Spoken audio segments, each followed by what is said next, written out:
Hello, and welcome to Vinchin.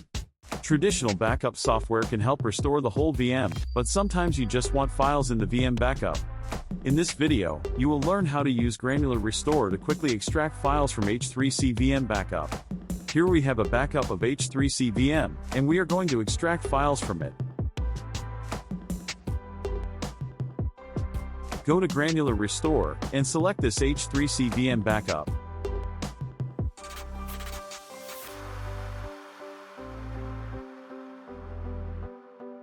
The job needs to be manually started.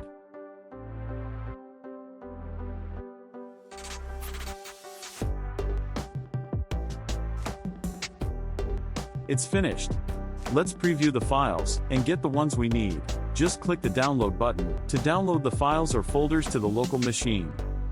Here I have got these files on this computer. After that, just stop this job to avoid wasting resources. That's all for this video. Thank you for watching.